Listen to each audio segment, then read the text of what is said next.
My name's Kevin. I'm one of the pastors on staff here, and Jamie's on his way back from a sabbatical. He's also over in Estonia, for those of you who have ever been there. I don't know if they've never been there.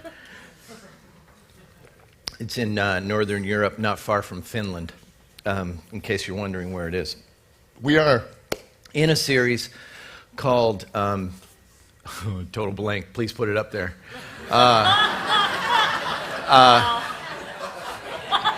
You're laughing with me, right? Not at me? I can relate to my partners in life, and a practice in Proverbs. See that? See, I can even read that. And this morning, I am going to be speaking on this idea of feedback in relationship. And this actually was supposed to be earlier in the series, but due to a bunch of different things, they assigned this one to me a while ago. And this was the best Sunday for me to do it. So sorry about that. It's out of order. But you didn't even know that, and I didn't even have to tell you that. But there is a sense of where this is an important part of relationship.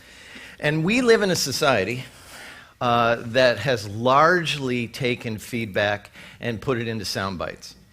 And we live in a society that has taken it and put it on the internet. You only get so many characters on Twitter. You only get so many characters that people will actually read. And you only get, your Facebook posts after it's like, hello, my name is, and then it's blah, blah, blah, blah, blah. Anyway, I want you to park the whole internet thing over here today when I'm talking about feedback. I believe that is an artificial form of feedback.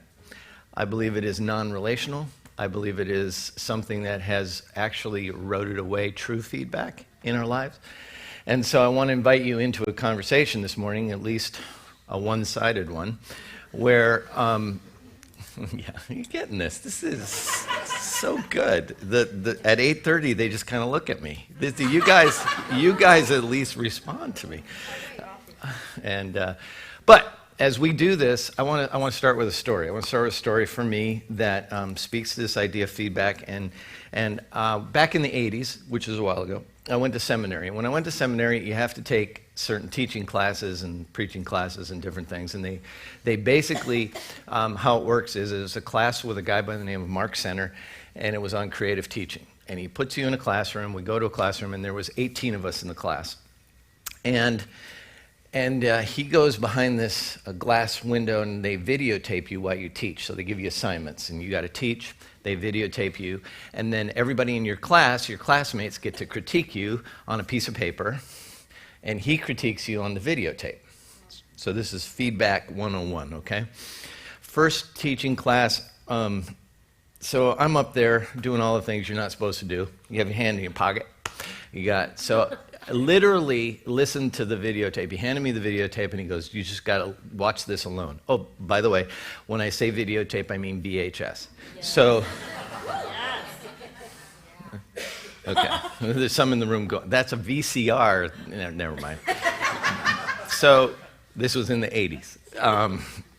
So I go home and listen to this, and feedback was brutal.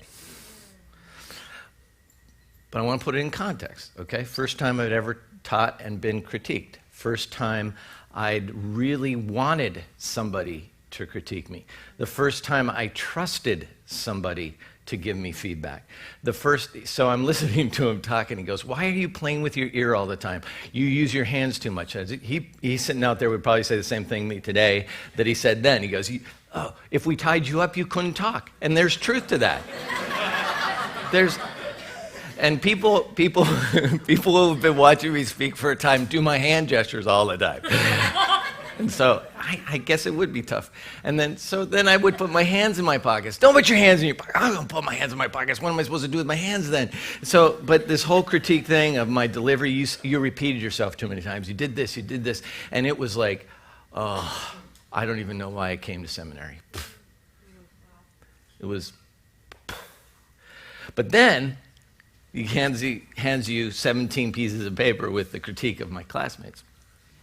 You did great. That was good. This point was great. Your intro was good. Oh, you had me at the beginning. And I'm like,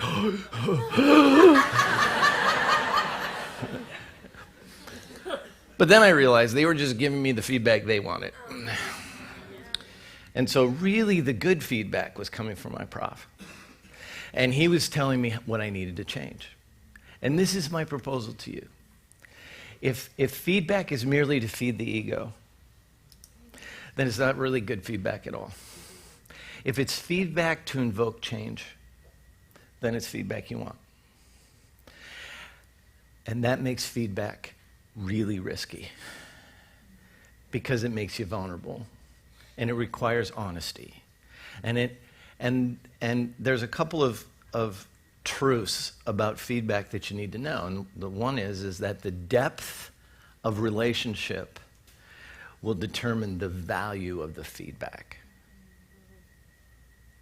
The depth of relationships, whoever's giving it to you, the depth of that relationship brings with it the level of value that comes with it. So a parent's feedback brings with it great value. A spouse's feedback brings with it great value.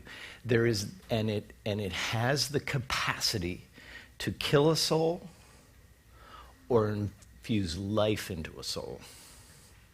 And this is where I think our conversation, our understanding of how the body of Christ works, how Journey understands it, feedback should never be about shaming somebody.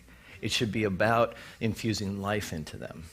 Now, sometimes it's painful. This is why it's risky, is that sometimes, and most of the time, for change to be effective and change to be something that's lasting, there's a little bit of pain involved with it. You know, somebody came up after 8:30 and said, you know, is it okay to give you a compliment right now? And I was like, because we don't really know each other and our depth of relationship. And I was like, yeah, go ahead, give me some feedback. And in the moment, that's helpful. But in the long term, I want somebody looking at that video and going, hey, Kev, you could have done this better. You could have done this better. And really, you could have drove home this point better. And that makes me better. Not just me better, but us better. And it changes how I might deliver a message, but it also allows you to get better information from me. So it's not just a matter of I want to compliment somebody or give them feedback and crush them or whatever it is that we want to do. It really is about a communal idea that improves the whole. So feedback is multi-layered, it's multifaceted. It is rooted in the idea that change is good and that really feedback is a gift. Feedback is a gift. It all depends upon what you do with it and how you deliver it. And I want to take you to a passage of Scripture. I kind of want to start in a place that's not the Proverbs. I know this is a series in the Proverbs, but I'll get to the Proverbs, no problem. Because if you just read the book of Proverbs, it's about this. It's about relationship. It's about giving and taking. It's about being able to deliver a message to someone with kindness. It's about how to receive that, and we're going to dig into that a little bit deeper here.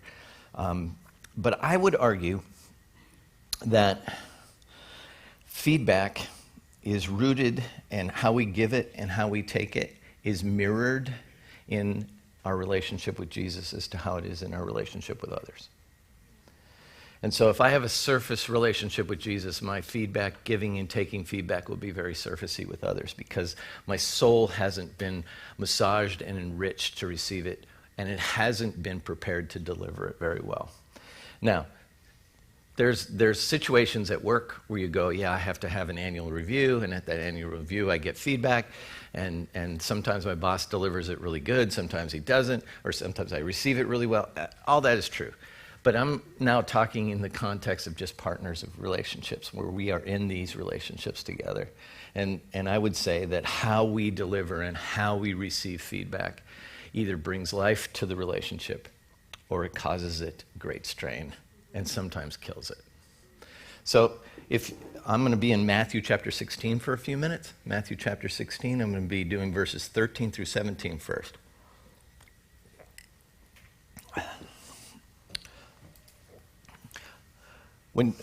Context. They've been together for a while. The disciples and Jesus have been together for a while. He had sent them out and sent them on their own for a while. They have a relationship. They know each other. So this is pretty deep. This is later in the ministry. It's coming to a close. And in chapter 16 of Matthew, when Jesus came to the region of Caesarea Philippi, he asked his disciples, "Who do people say the Son of Man is?" So he's asking them, who are they saying that I am? And okay, this is beautiful because it is an invitation for feedback. He's saying, give me feedback. What are you hearing? And they replied, some say John the Baptist, others say Elijah, and still others Jeremiah or one of the prophets. And then he says, but what about you? Who do you say I am? And Simon Peter, pick me, throws his hand in the air. And he says, you are the Messiah, the Son of the living God. And this is the answer that everybody hopes for from the teacher, let alone from the Son of God. Jesus replied, blessed are you, Simon, son of Jonah, for these were not revealed to you by flesh and blood, but by my Father in heaven. You got the right answer. Feedback. There's a conversation going on here. There is a true give and take. And in this conversation, there's something about it that you begin to see the depth of their relationship. Peter is acknowledging who he is. He is now hanging out with the Messiah. He is now realizing that the person he's walking the planet with is the Son of God. We can't imagine, but yet try.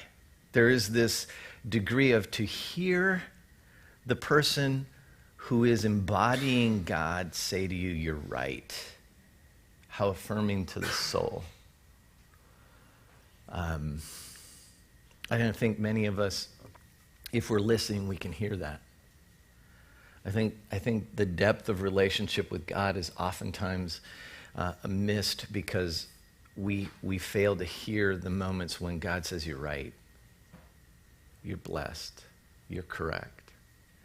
Your faith has brought you here. We often hear, you're wrong. You're condemned. Don't do that. See, I think the affirmation piece here has to be capitalized on. And so the feedback that Peter is getting gives him life. And I think the feedback here is really important.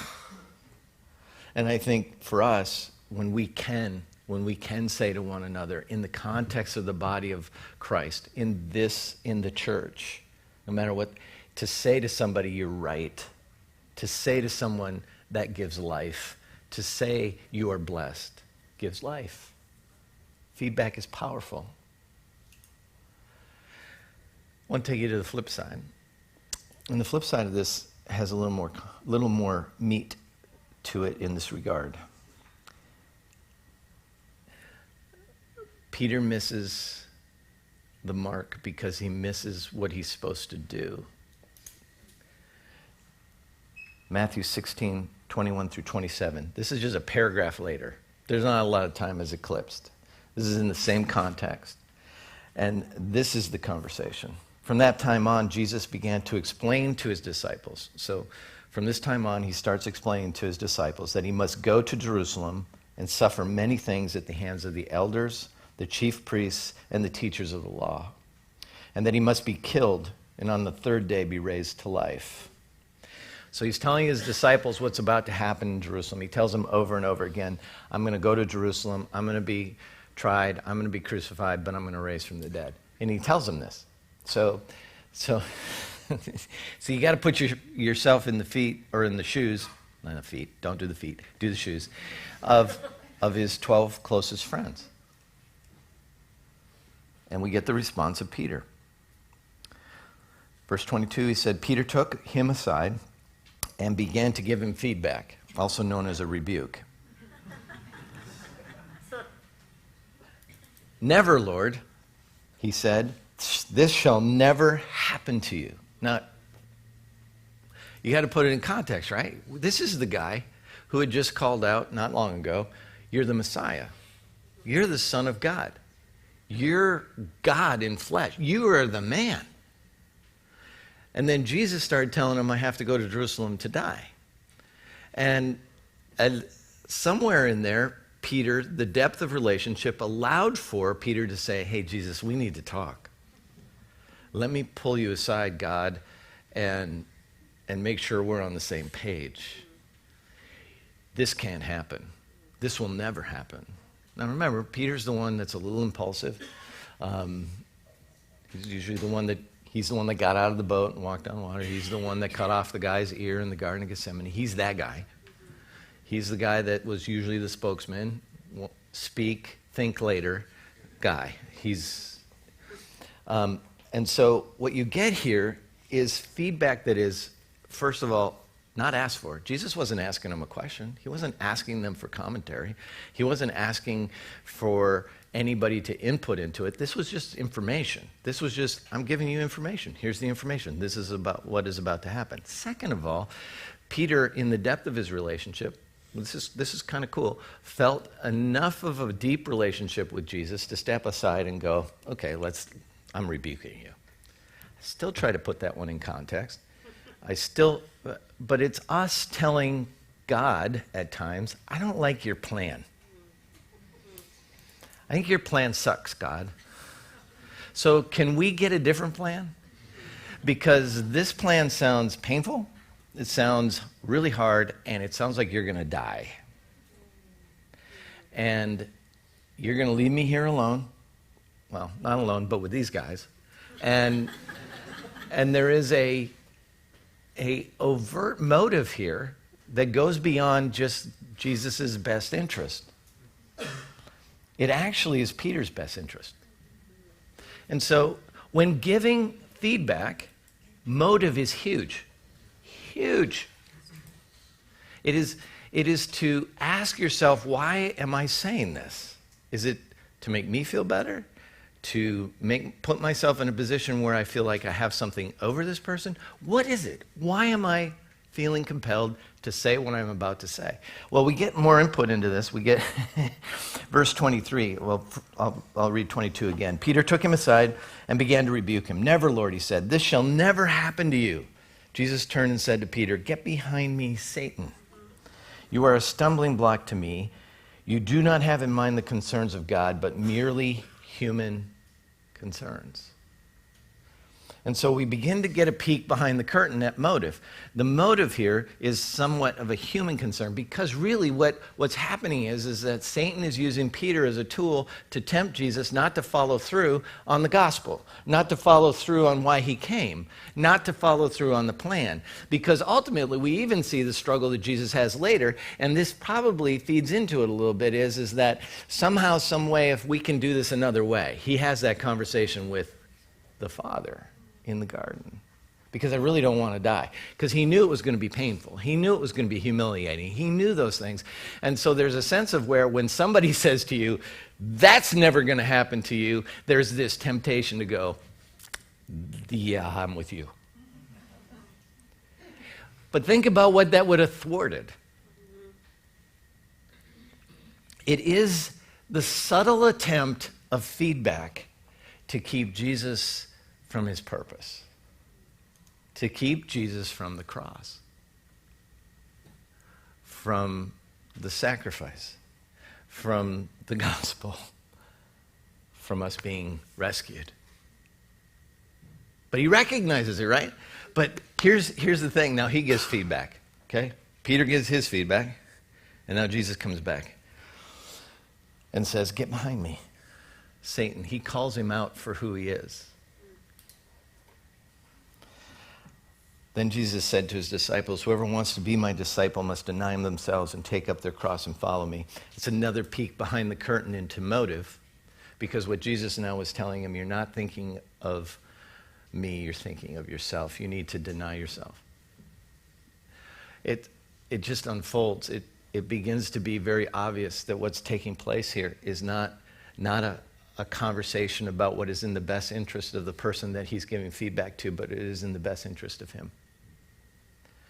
And this is one of the great things that I screw up periodically in relationships with people, is that I often give feedback for what I think is best for me, not for the other person.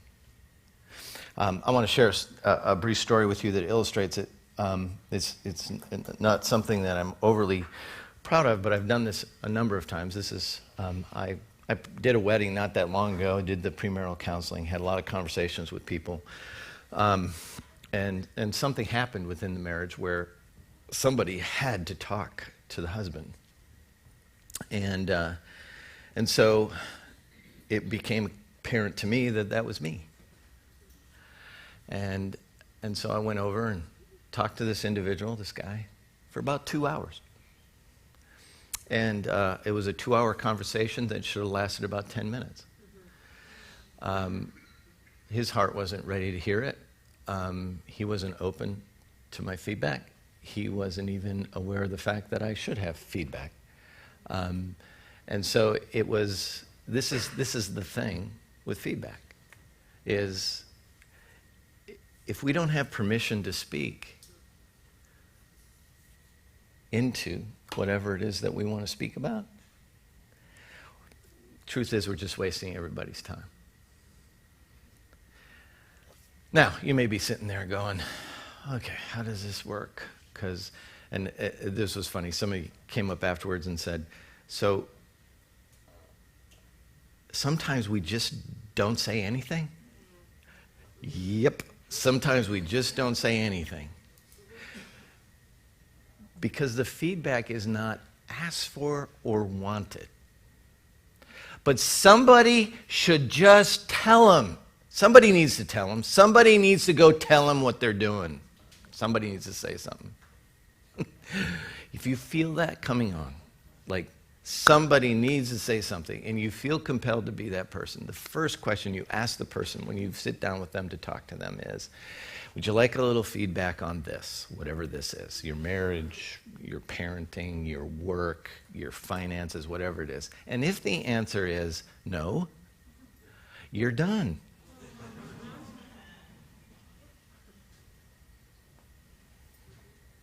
But if you never ask the question and you just launch into it, now you've stepped into a place where you weren't invited. There's a direct correlation between how feedback is received and the depth of the relationship, coupled with the preparedness of the heart of the person receiving it, and the motive of the person delivering the feedback. What happened in my class in seminary was the motive behind my prof's critique was to make us all better. That was his motive. It wasn't to spare our feelings. It wasn't any of those things. If you want to be a good communicator, this is what you need to do. I'll take that all day long. And I invited it when I signed my name to the class. When I said, I'll show up, I'll deliver my teaching, I'm in. If he was sitting here today, are you here, Mark? Yeah. Mark. I would still invite his critique. I would still invite his feedback. But he would not give feedback unless I invited it.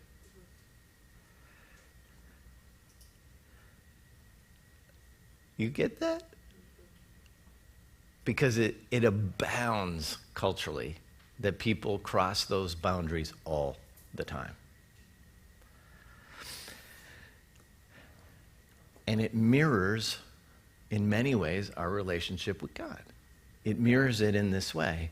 It is this idea that I need to give.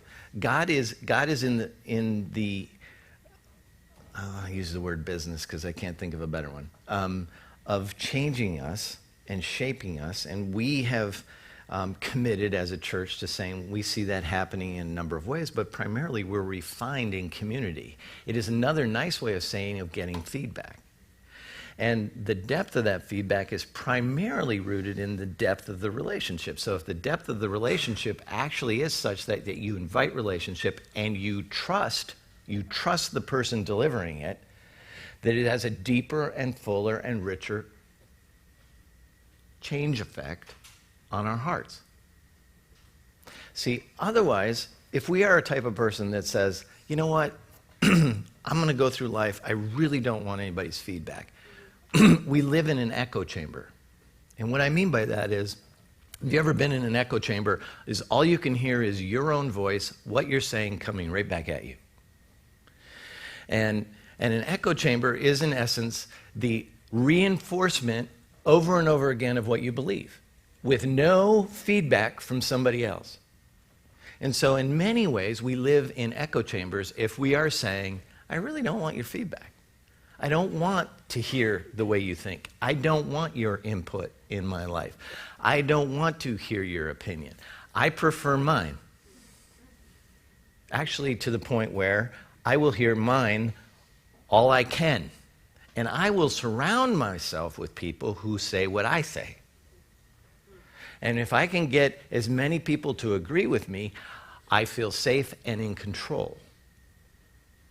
And I trust these people because they're not going to say something that pushes me out of my echo chamber.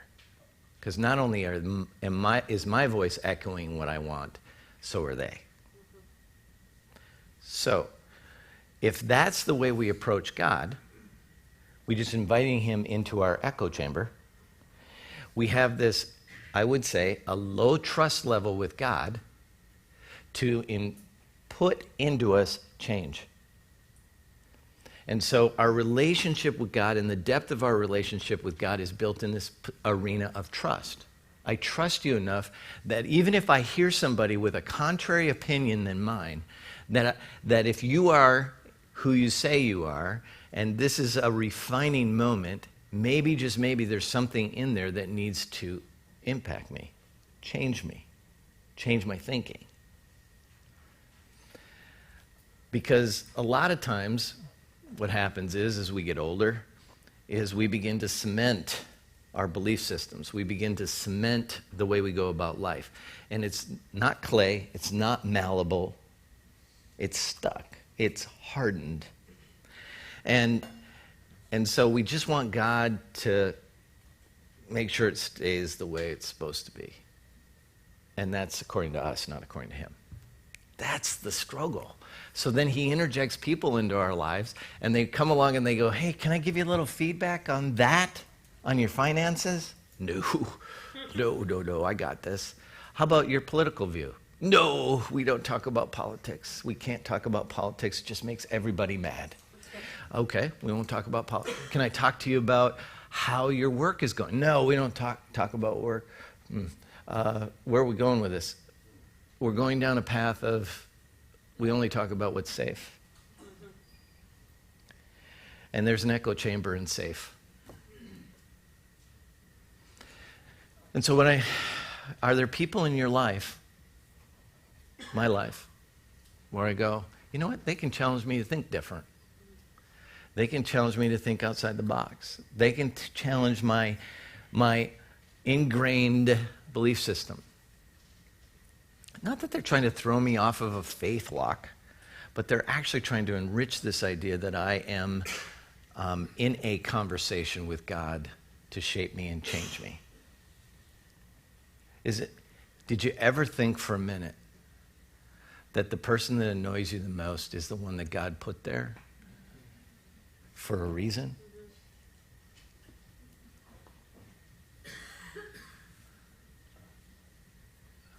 So they can get some feedback that breaks the cycle? Yeah, I know. You don't like them. You don't like it. Allow that a moment. Allow that. Because oftentimes what happens is God is saying, look, I need you to move. I don't want to do this a real painful way. I'd like to just give you some honest feedback. You need to shift. You need to stop wasting time here. You need to stop doing this. You need to stop whatever it is. And I'm going to send somebody into your life that's going to give you some feedback on how to do that. and you shut them down and you don't want to hear it. Well, eventually, whatever behavior it is that's causing your life to go off the track is eventually going to take you way off the track. And then you're going to be stuck in a place where you go, okay, this is a lot more painful than it had to be. And this is the pragmatic person in me. Why, I would have told you back here, but you didn't listen. Yeah, you weren't ready to listen. And so here's the thing. We have to pray for soft hearts, man. We have to pray that God would massage it. We have to pray for a movement in us towards a place where we can actually hear feedback. Here's the truth. You're getting feedback every day. Every moment of every day. Right now you're getting feedback. Right now you're getting feedback from the person sitting next to you. Don't sit too close to me. Or sit closer to me. And when you say something and you get silence back, that's feedback. And when you say something and you get anger back, that's feedback. You're getting feedback whether you know it or not, and whether you're paying attention to it or not. The truth is, are you listening to it? Are you listening to what feedback you're getting? Because you're all getting it. How we give feedback is a good indicator on how we view others and their value. How we deliver it. Is it kind? Is it compassionate? Or is it shaming? Is it guilt-ridden? Those are questions not of the other person. It's the question of the one delivering the feedback. It's the question of, what is the motive behind this? Where is my heart? How are my words? Do we respect the other person enough that you can let them live in denial?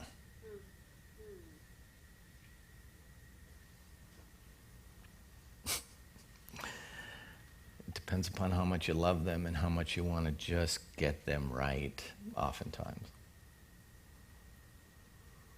I want to share with you a few just proverbs that speak to this idea that feedback is a two-way street, that there is a giving and receiving, a give and take thing. And first is found in Proverbs 18:13. It says, to answer before listening, that is folly and shame. So you're in a relationship, you have to hear, you have to be willing to put yourself in and it comes both sides of that equation. To say to somebody, hey, do you want feedback? And if the answer is immediately no, okay, but are you, the person that immediately says no needs to ask the question, am I listening? Is there a heart here? Is there something I need to know? Is there something, and the person that's asking, it's the same thing. You've got to be willing to listen. If you don't listen, feedback's kind of just a one-sided monologue. The second verse is Proverbs 25:12. Like an earring of gold or an ornament of fine gold is the rebuke of a wise judge to a listening ear. Do you want a fine piece of gold? Listen to someone who is wise. That's what he's saying. It's to get something from someone who is really wise, and it feels like you're getting a piece of gold. Proverbs 16:23 and 24. From a wise mind comes wise speech. The words of wise are persuasive. Kind words are like honey, sweet to the soul and healthy for the body. So there's this. There needs to be wisdom in our lives. There needs to be those that are delivering wisdom. There needs to be those people in our lives that we are in relationship with.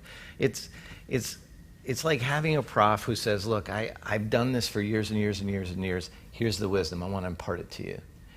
And now I have a choice. I can listen to that and take it as a gift of gold, or I can say, no, I got this. I know what I'm doing. And arrogance is the answer to the question. And there's something in the youngness of someone where they sometimes want to say, and this, I'm not saying age here, I'm just saying the heart is young, that says, I really don't want your input because I've got this. That's the definition of arrogance, when somebody has done it all their life and they have something to offer. And we just say, no, park it, I got it. And that's the opposite of this. That is the gift that is rejected. And kind words are like honey, sweet to the soul and healthy for the body. I honestly didn't know that honey was healthy for the body. But kind words are sweet. Feedback in that regard, when we deliver it, can we make it sweet? Not passive aggressive. It doesn't say sugar coated. It's not what this verse says. It doesn't say sugar coated. It says honey. Honey in and of itself is sweet. So when it's delivered, it is taken as kind. Not as passive aggressive, something is coated with sugar, and then when you bite it, it's bitter. Proverbs 12:1. It says, to learn, you must love discipline. In other words, you must want to change. It is stupid to hate correction. Oh, I love that one. So that it speaks to this idea of a soft heart. It speaks to this idea of, okay, I don't have it all together. It speaks to humility. It speaks to this idea that in this idea of feedback, what you're saying to me is that I have to be a receptor that's willing to take. And then sometimes it could be, it pricks my pride, it crushes that, and allows for change, where otherwise I wouldn't change. It speaks to the heart. This is so much in here. One last one. It's not on the screen, but I like this one. Proverbs 19:27. Stop listening to instruction, my son, and you will stray from the words of knowledge. There's a theme throughout this idea of feedback. It's listening. It's posture. It's heart. It's being willing to receive and change. It's being able to deliver in such a way that people can hear. It is in the depth of relationship. And it really is a mirror of our relationship with Jesus. Just like Peter, there's a degree of us in every feedback. There's a degree of what's in this for me, where I want somebody to be better or do better, so I want to speak out my feedback. On the other side of that is this, do I have a depth of relationship to be able to speak into it? Am I invited? Is it a two-way thing? And for many of us, there is this authority thing. You're in a position of authority, or you have authority, somebody who's in authority over you. And this relationship is a little bit different. They're not necessarily your partner, and the authority gets to say what they want. And honestly, if you are that person, it's better to have relationship. The person taking your feedback or your critique will take it much better if they know they're loved. If they don't know they're loved and you're merely using them as a tool to get a job done, that critique is not received. That feedback's not received. And so relationship, even in a working environment, matters.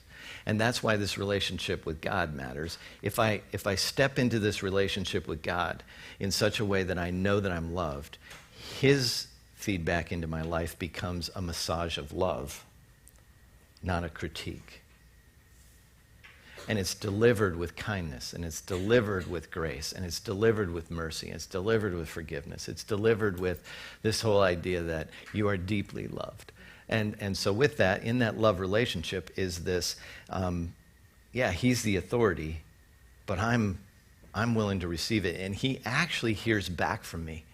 He actually wants my feedback. He actually, Peter rebukes God, Jesus, and Jesus straightens him out. But it didn't damage their relationship. Peter ended up being the guy that preached to thousands. Not only did Peter have that conversation with Jesus, he also denied him 3 times. I mean, Peter's got a great history of not getting it right, but also in a deep relationship with God, that he was deeply loved, and he was changed. But his heart was soft, and he moved and he changed. Do you see it? And that type of relationship is mirrored in our relationships with people. And he invites you into that kind of relationship.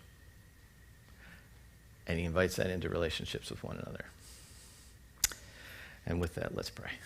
Jesus, thank you for these few moments around your word. Thank you that you love us deeply. And you have, in many ways, given us so much feedback that we just flat out missed. Because we might not have been ready, we didn't want to hear it, we weren't paying attention, whatever it is. But thank you that you are gracious and long-suffering, and you chase us and chase us. And Lord, I thank you that we can be that for one another. I pray that our hearts are open to feedback. I pray that our hearts are open to receive from people who love us. And Lord, I pray that they're willing to risk it and talk to us and speak into our lives. For we don't want to live in an echo chamber. We want to live in a life that is rich and full and hearing from you and from others. Thank you for these few moments. Help us to walk this way toward you.